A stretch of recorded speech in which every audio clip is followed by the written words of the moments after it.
મૂળ કિંમતમાં આ ખર્ચ નહીં ગણાય। હવે જો મૂળ કિંમતમાં આ ખર્ચ નહીં ગણાય એટલે કે મૂળ કિંમતથી અલગ જે વધારાનો ચાર્જ આપણે આ વસ્તુમાં પડે છે આ ખર્ચ એટલે કે જય હિન્દ વિદ્યાર્થી મિત્રો, હું ચિરાગ ભરાડ। તો વિદ્યાર્થી મિત્રો, આજના આ લેક્ચરમાં આપણે નફો અને ખોટ એટલે કે ઇંગ્લિશમાં કહીએ તો પ્રોફિટ અને લોસના દાખલા આજે આ લેક્ચરમાં સમજવાના છીએ। તો સૌપ્રથમ જો આપણે વાત કરીએ તો ચેપ્ટરનું નામ છે નફો અને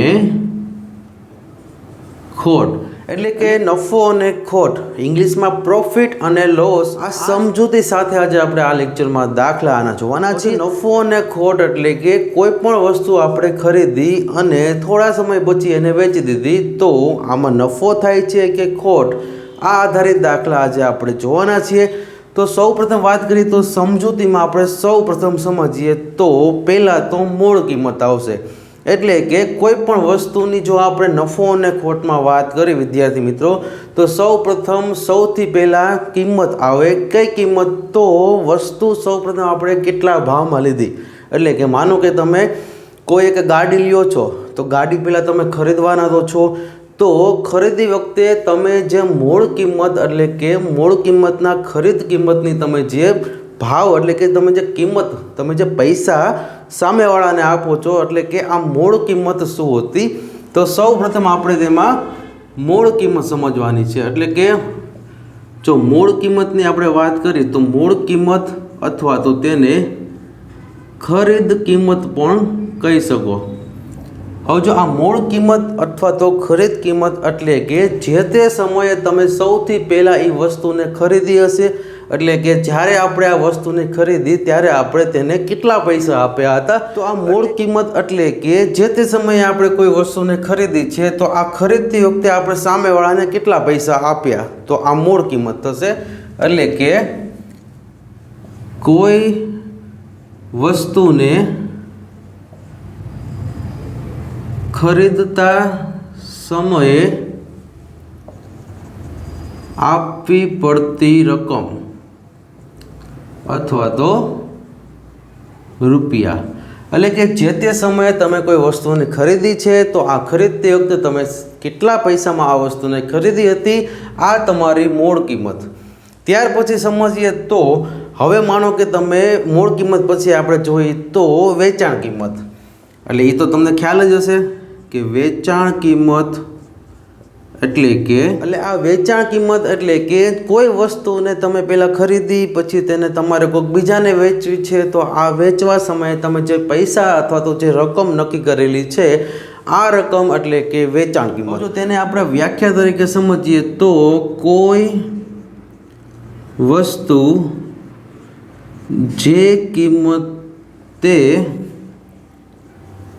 વેચવામાં આવે તે વેચાણ કિંમત। એટલે કે વિદ્યાર્થી મિત્રો, તમે કોઈ વસ્તુ ખરીદો છો પછી ત્યારે તેની મૂળ કિંમત હોય, પછી આ વસ્તુને તમે કોઈ બીજાને વેચો છો તો આને વેચાણ કિંમત કહેવામાં આવે છે। ત્યાર પછીનો હવે અગત્યનો પોઈન્ટ છે ખરાજાત। હવે જો ખરાજાત એટલે કે જ્યારે તમે કોઈ વસ્તુ લ્યો છો તો આ વસ્તુ ખરીદવા માટે વધારાનો લાગતો ખર્ચ, એટલે કે માનો કે હવે તમને હું એક ઉદાહરણ તરીકે સમજાવું કે તમે જે સિટીમાં રહો છો ત્યાંથી 100 કિલોમીટરના અંતરે તમારે કોઈ વસ્તુ સ્પેશિયલ એ જ વસ્તુ લેવા જવું છે। એટલે કે તમે એમ કહેશો કે 100 કિલોમીટરથી મારે કોઈ વસ્તુ મંગાવી છે તો વસ્તુની મૂળ કિંમત પ્રમાણે તમે એનો ભાવ તો તેને દુકાનદારને આપવાના જ છો, પણ આ વસ્તુ માટે તમારે ઘરે લાવવા માટે જે અલગથી ખર્ચ થાય, અથવા તો હું તમને એમ કહું કે 100 કિલોમીટરના અંતરે તમારા ઘર સુધી જે પહોંચાડવામાં આવે તો ત્યાં તમારે તેને ટ્રાન્સપોર્ટેશન ખર્ચ આપવો પડતો હોય છે, એટલે કે ભાડું।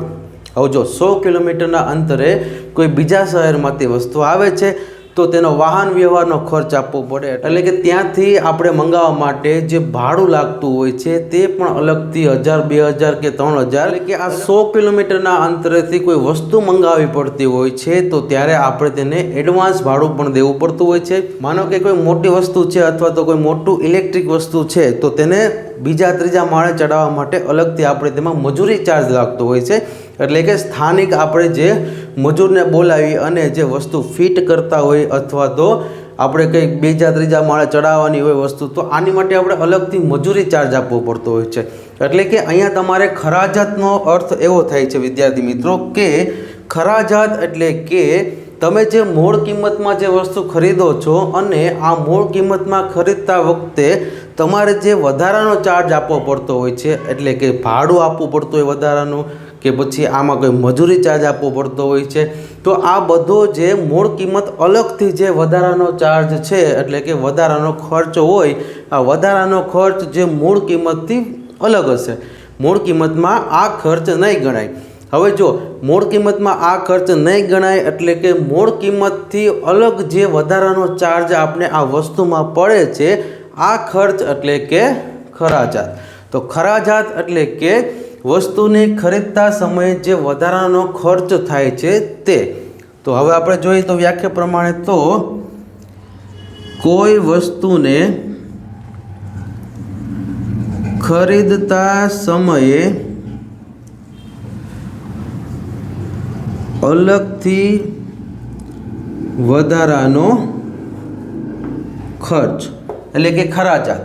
તો વિદ્યાર્થી મિત્રો અહીંયા ખાસ સમજવાનું છે, મૂળ કિંમત એટલે કે ખરીદતી વખતે આપણી વસ્તુની જે કિંમત આપવી પડતી હોય છે એ મૂળ કિંમત. વેચાણ કિંમત એટલે કે વેચતી વખતે આપણે જે પૈસા લઈએ છીએ અથવા તો હું તમને કાંઈ વસ્તુ વેચું છું, તો આ જે વસ્તુ મેં તમને વેચી, આ વેચવા સમયે આપણે જે ભાવ નક્કી કરેલો હોય એ આપણી વેચાણ કિંમત છે.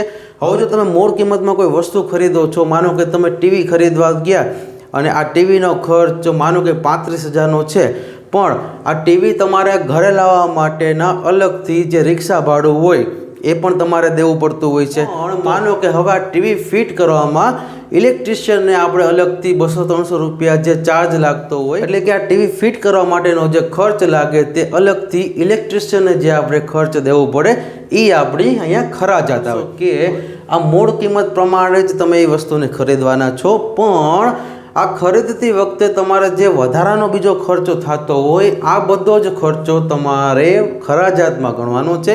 પછી આ વસ્તુ આવી જાય તો પછી તેમાં ફિટિંગ કરવાનો જે ખર્ચ હોય, તો આ બધો જ ખર્ચ તમે માનો કે જે પણ વસ્તુમાં દર્શાવો છો આ બધી જ વસ્તુનો ખર્ચ એટલે કે ખરાજાત. હવે જો અહીંયા આપણે બેઝિક ઉદાહરણ સમજવાનું છે, એટલે કે મૂળ કિંમત, વેચાણ કિંમત અને ખરાજાત, આ મેઇન વસ્તુ આપણે નફો ખોટના ઉદાહરણમાં જે પ્રથમ પગથિયું કહેવાય કે નફો ખોટ સમજવા માટે મેઇન આ 3 વસ્તુ છે. હવે આપણે જોઈએ તો આમાંથી નફો એટલે કે હવે જો આપણે નફાની વાત કરી તો માનો કે તમે જે ખરીદ કિંમત ઉપરથી એટલે કે જે મૂળ કિંમત ઉપરથી કોઈ વસ્તુ લીધી છે અને આ વસ્તુ વેચવા સમયે થોડાક વધારે પૈસા મળે છે તો આપણે નફો થાય. જેમ કે હું તમને એમ કહું 10 રૂપિયાની તમે કોઈ બોલપેન લીધી છે અને તમે તમારા મિત્રને એ બોલપેન 12 રૂપિયામાં વેચો છો તો તમને 2 રૂપિયાનો અહીંયા નફો થશે. એવી જ રીતે હું તમને વાત કરું તો ખોટની, તો હવે માનો કે તમે 10 રૂપિયાની બોલપેન લીધી છે અને તમારા મિત્રને 8 રૂપિયામાં એ બોલપેન વેચો છો, તો વિદ્યાર્થી મિત્રો અહીંયા તમે 2 રૂપિયાની ખોટ થઈ એમ કહેશો.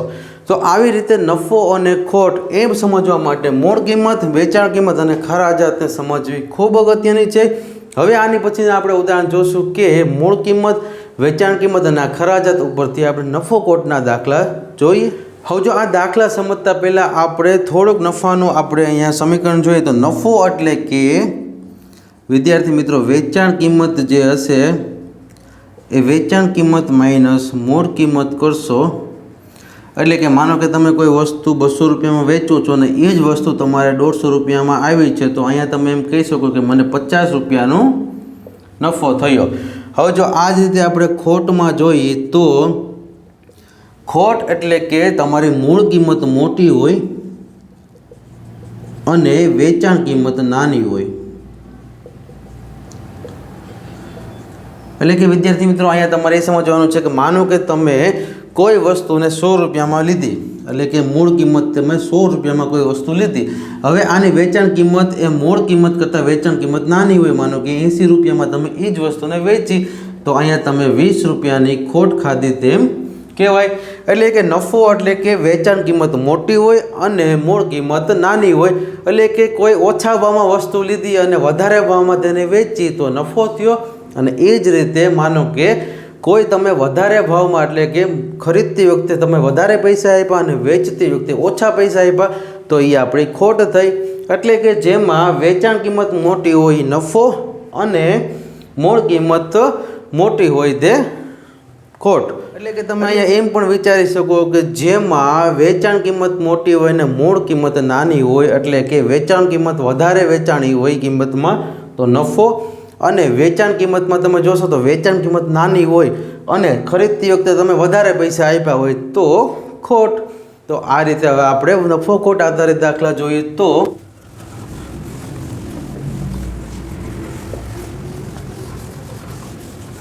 હવે જો વિદ્યાર્થી મિત્રો ત્યાર પછી એક છેલ્લો પોઈન્ટ જોઈએ એટલે કે મૂળ કિંમત, વેચાણ કિંમત, ખરાજાત, નફો ખોટ. પછી એક અગત્યનો પોઈન્ટ પણ અહીંયા આવે છે એટલે કે તેને કહીશું પડતર કિંમત. હવે જો આ પડતર કિંમત એટલે કે માનો કે તમે કોઈ વસ્તુ લીધી અને આ વસ્તુ લીધા પછી તમે તેમાં કંઈ ખર્ચો કર્યો અથવા તો તેમાં જે ભાડું લાગ્યું, જે પણ વસ્તુ અલગથી જે તમારે મૂળ કિંમત સિવાયની જે વધારાનો બીજો ખર્ચો થયો છે તો આ મૂળ કિંમત અને જે વધારાનો ખર્ચો થયો આ બંને ભેગા કરો એટલે કે આ બધું જ ભેગું કરીને તમને છેલ્લે આ વસ્તુ કેટલા રૂપિયામાં પડે છે આને કહેવાશે પડતર કિંમત. માનો કે અહીં આપણે એક મોબાઈલનું ઉદાહરણ સમજીએ તો માનો કે તમે 5,000 રૂપિયાનો જૂનામાંથી મોબાઈલ લીધો. આ મોબાઈલમાં તમારે 100 રૂપિયાનું ટફન નખાવી અને તમે પાછું બીજા 100 રૂપિયાનું એમાં કવર નખાવ્યું. એટલે કે પહેલાં તમે કોઈક પાસેથી 5,000નો જૂનો ખાલી મોબાઈલ જ લીધો હતો એટલે કે આ મોબાઈલની મૂળ કિંમત 5,000 રૂપિયા. અલગથી પછી તેમાં તમે ટફન ગ્લાસ અને જે કહેવાય ને કે કવર નખાવ્યું અલગથી એટલે કે 200 રૂપિયાનો અલગથી 100 રૂપિયાનો ખર્ચો કર્યો. હવે ટોટલ તમને આ પડતર કિંમતમાં અહીંયા તમને 5200 એટલે કે 5,200માં આ ટોટલ વસ્તુ તમને એ પડે છે. તો વિદ્યાર્થી મિત્રો આ પડતર કિંમત એટલે કે મૂળ કિંમત એટલે કે મૂળ કિંમતમાં માનો કે અહીંયા તમે 5,000નો મોબાઈલ લીધો. આ મૂળ કિંમત 5,000ના મોબાઈલની છે પ્લસ ખરાજાત એટલે કે આ મૂળ કિંમત 5,000 છે તેમાં અલગથી 100 રૂપિયાનો ટફન ગ્લાસ નખાવ્યો અને 100 રૂપિયાનું કવર નખાવ્યું એટલે કે ખરાજાતમાં તમે 100 પ્લસ 100 એટલે કે અહીંયા તમારી આ 200 રૂપિયાની ખરાજાત અલગથી થશે. હવે જો આ પડતર કિંમત એટલે કે તમારે 5,000 ને 200 રૂપિયામાં આ ટોટલ જે કહેવાય ને પડતર કિંમત થશે એટલે કે તમને ખુદ નહીં 5,200માં આ મોબાઈલ પડ્યો. એટલે કે વિદ્યાર્થી મિત્રો આ રીતે તમે મૂળ કિંમત પ્લસ ખરાજાત કરશો એટલે કે તમારી પડતર કિંમત અહીંયા મળશે. તો વિદ્યાર્થી મિત્રો ખાસ સમજવાનું છે કે પડતર કિંમત એટલે કે કોઈ પણ વસ્તુ પહેલાં આપણે જે મૂળ કિંમતમાં ખરીદી હોય તેની અલગથી વધારાનો જે ચાર્જ લાગે છે એ ચાર્જને તમે એમાં ઉમેરશો એટલે કે મૂળ કિંમત પ્લસ તમે આ ખરાજાત કરશો એટલે કે તમને અહીં મળતી કિંમત હશે પડતર. એટલે આપણે ચોખ્ખું ગુજરાતીમાં એમ કહીએ કે મેં પહેલાં 5,000નો મોબાઈલ લીધો હતો પછી 200 રૂપિયાનો એમાં ખર્ચો કર્યો એટલે ટોટલ મને 5,200 એટલે કે 5200 રૂપિયામાં આ મોબાઈલ પડ્યો. તો આપણે જે આ રીતે બોલવી છીએ આ રીતે પડતર કિંમત કહેવાય. તમને એમ કહું કે માનો કે આ તો આપણે મોબાઈલની વાત થઈ. હવે આપણે એમ કહેવી કે ટીવી, તો માનો કે તમે જૂનામાંથી ટીવી લીધું. આ ટીવી તમે લીધું માનો કે 30,000નું અને આ 30,000 જે તમારી મૂળ કિંમત હતી આ મૂળ કિંમત 30,000 ટીવીની પ્લસ તેમાં તમારે 5,000નો LCDનો ખર્ચો કરવો પડ્યો એટલે કે ડિસ્પ્લે ઉડી ગઈ હશે અથવા તો જે પણ ખર્ચો હશે આ 5,000ની જે વધારાનો ખરાજાત તમારે લાગે છે. મૂળ કિંમત તો અલગ જ છે, વધારાનું જે ડિસ્પ્લેમાં 5,000નો ખર્ચો કરીને પાછું તમે નવું ટીવી બનાવી નાખો છો.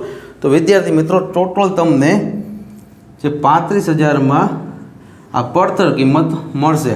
એટલે કે ટીવીની મૂળ કિંમત 30,000 હતી અને 5,000 એમાં વધારાનો આપણે ખુદ પોતે ખર્ચો કરેલો છે એટલે કે હવે આપણે આ પડતર કિંમત પડશે ટીવીની 35,000. તો આ પડતર કિંમત એટલે કે મૂળ કિંમત પ્લસ તેમાં તમે જે ખરાજાત એટલે કે જે ખર્ચો કરો છો આ ખર્ચો એટલે કે ખરાજાત અને મૂળ કિંમત આ બંને ભેગી કરશો એટલે કે એટલા કિંમતમાં તમને એ વસ્તુ પડશે.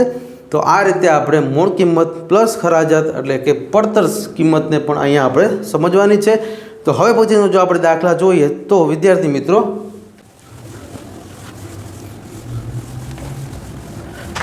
હવે માનો કે આપણે એક ઉદાહરણ અહીંયા સમજીએ કે માનો કે એક વ્યક્તિએ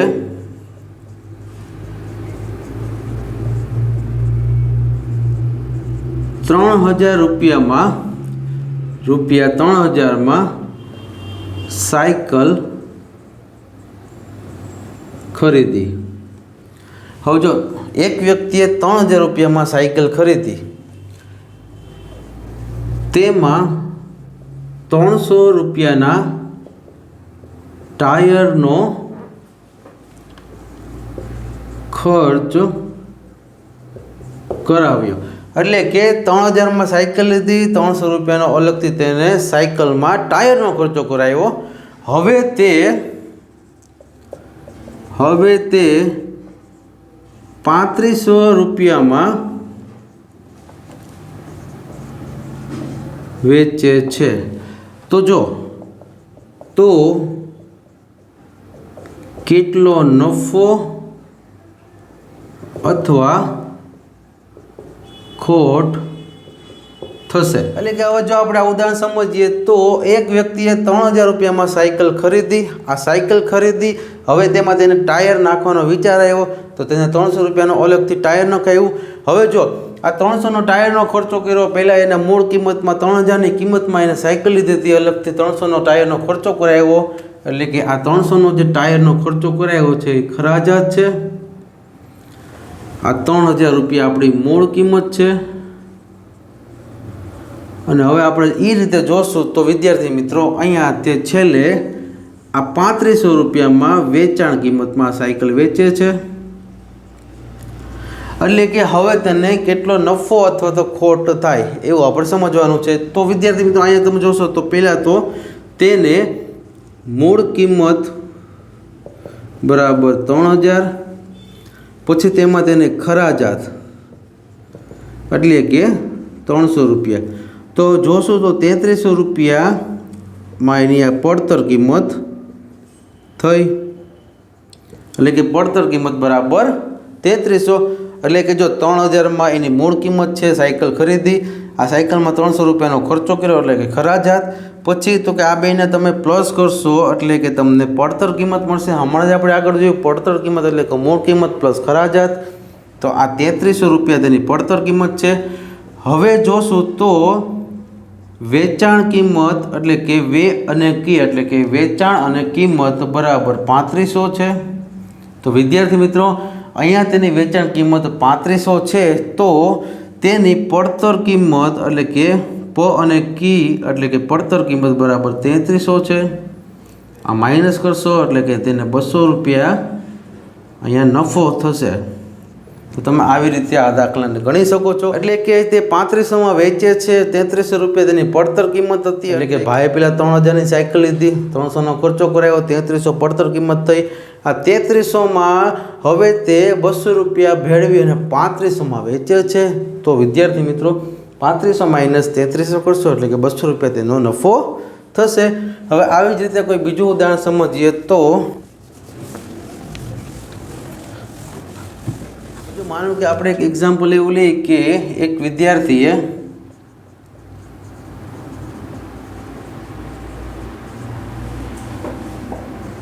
₹10 પેન ₹120 ભાવે લીધી. એટલે કે એક વિદ્યાર્થીએ 10 પેન ₹120 ભાવે લીધી. હવે તે તેના બધા મિત્રોને આ એક પેન હવે તે બધા મિત્રોને એક પેનના ₹15 ભાવે વેચે છે. તો તેને કેટલો નફો થશે? એટલે કે વિદ્યાર્થી મિત્રો, અહીંયા તમને એવું કહેવામાં આવેલું છે કે એક વિદ્યાર્થી 10 પેન ₹120 ભાવે લે છે. આ ₹120ની 10 પેન એને લીધી. હવે તે તેના મિત્રોને એક પેનના ₹15 ભાવે વેચે છે. આ વિદ્યાર્થીને કેટલો નફો થશે? તો પહેલાં તો આપણે સમજીએ તો 10 પેનના ₹120 એટલે કે 10 પેનના ₹120 છે. તો એક પેનના કેટલા થાય? તો તો અહીંયા તમને ખબર પડી જ જાય કે આ રીતે તમે 120 ભાગાકારમાં 10 મૂકશો એટલે 0 0 ઉડી જાય, એટલે કે એક પેનના 12 રૂપિયા થયા. જો આ વિદ્યાર્થી એક પેનના 12 રૂપિયા લેખે આ 10 પેનને ખરીદી કરે છે. તમારે એ જોવાનું કે 12 રૂપિયાની એક પેન આવે છે તેને, તો એ ટોટલ કુલ 10 પેન લે છે, એટલે કે 10 પેનના 120 રૂપિયા, એટલે કે એક પેનના 12 રૂપિયા. તો તેને આ 10 પેનમાં એક પેન 12 રૂપિયાની પડે છે. તો હવે આ 10 પેન તે 15 રૂપિયાના ભાવે વેચે, તો ₹15ના ભાવે તે 10 પેન વેચે, તો તેને 15 × 10 એટલે કે 150 રૂપિયા મળે. તો વિદ્યાર્થી મિત્રો તમારે પહેલાં એ જોવાનું કે તેને તો પહેલાં 120 રૂપિયાના ભાવે વેચી હતી, હવે તે 150 રૂપિયાના ભાવે વેચે છે, એટલે કે ભાઈને 150 રૂપિયા મળશે અને પહેલાં એને 120 રૂપિયામાં ખરીદી હતી, એટલે કે અહીંયા એને 30 રૂપિયાનો નફો થશે. તો વિદ્યાર્થી મિત્રો આ રીતે પણ તમારા દાખલા પૂછાય છે કે એક વિદ્યાર્થીએ 10 પેન 120 રૂપિયાના ભાવે લીધી, હવે તે તેના મિત્રોને કહેવાય ને કે 15 રૂપિયાની એક પેન વેચે છે, એટલે કે તમે એમ પણ કહી શકો કે અહીંયા 120 રૂપિયાની 10 પેન લીધી, એટલે એક પેનના 12 રૂપિયા થયા. એની ખરીદ કિંમત એક પેનના 12 રૂપિયા આવ્યા.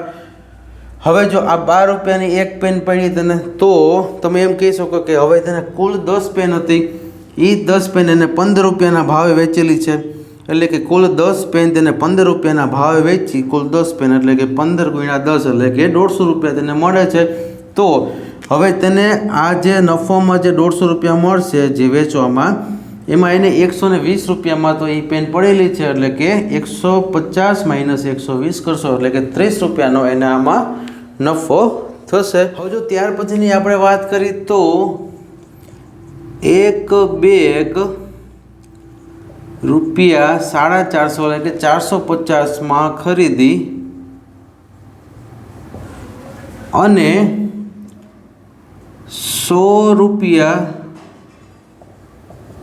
નફો મળે તો વેચાણ કિંમત શોધો. એટલે કે વિદ્યાર્થી મિત્રો અહીંયા તમારે બેગની કિંમત 450 એટલે કે 450 છે, તેમાં આપને નફો 100 રૂપિયા મળે છે, એટલે કે આ બેનો સરવાળો કરશો એટલે કે અહીંયા 550 રૂપિયામાં તમારે આ વેચાણ કિંમત હશે. એટલે કે વિદ્યાર્થી મિત્રો જ્યારે આવા દાખલા આવે છે ત્યારે તમારે આ જે બેગની જે મૂળ કિંમત હોય અને પ્લસ નફો કરશો એટલે તમને વેચાણ કિંમત મળશે. તો આવી રીતે પણ દાખલા આવે તો તમારે આ રીતે સોલ્વ કરવાના છે. હવે માનો કે તમને એમ કહે છે કે એક બેગની વેચાણ કિંમત 450ની જગ્યાએ આપણે અહીંયા 650 કરી નાખી અને 100 રૂપિયાનો નફો છે, તો 100 રૂપિયાનો નફોમાં આપણે તેને 250 કરી નાખી. તો વિદ્યાર્થી મિત્રો અહીંયા તમારે એ જ જોવાનું છે કે વેચાણ કિંમત જ ગોતવી હોય તો પહેલાં તો બેગની જે મૂળ કિંમત હોય, તો પહેલાં તો બેગની કિંમત એટલે કે 650 પ્લસ નફો થશે 250, એટલે કે આ બેનો સરવાળો કરશો તો અહીંયા મળશે 0 0 10 1 7 અને 9, એટલે કે 650 પ્લસ 250 કરશો એટલે 900 રૂપિયા તમને અહીંયા વેચાણ કિંમતમાં જો વેચો છો તો તમારે 250 રૂપિયાનો નફો મળે છે. એટલે કે નફો તમને રકમમાં આપેલો હોય તો વેચાણ કિંમત ગોતવાની હોય, વેચાણ કિંમત આપેલી હોય તો તમારે નફો કે ખોટ ગોતવાની હોય. તો વિદ્યાર્થી મિત્રો આપને આવા બેઝિક ઉદાહરણ નવોદય અને બાલાછડી જેવી એક્ઝામમાં પૂછાય છે. તો આ રીતે આપણે જોશું તો નવોદય અને બાલાછડી જેવી એક્ઝામમાં આપણે આ નફો ખોટના ભાગ 1માં આપણે એકદમ બેઝિક ઉદાહરણ જોયા છે. હવે પછીના વિડીયોમાં આપણે આનાથી થોડા અઘરા દાખલા પણ જોશું. તો ત્યાં સુધીમાં વિદ્યાર્થી મિત્રો જો તમે નવા હોય તો આ ચેનલને સબસ્ક્રાઈબ જરૂર કરી લેજો, આ વિડીયોને અત્યારે લાઈક પણ જરૂર કરી લેજો અને હવે પછીના વિડીયો સાથે ભેગા થઈ ત્યાં સુધીમાં જય હિન્દ જય ભારત.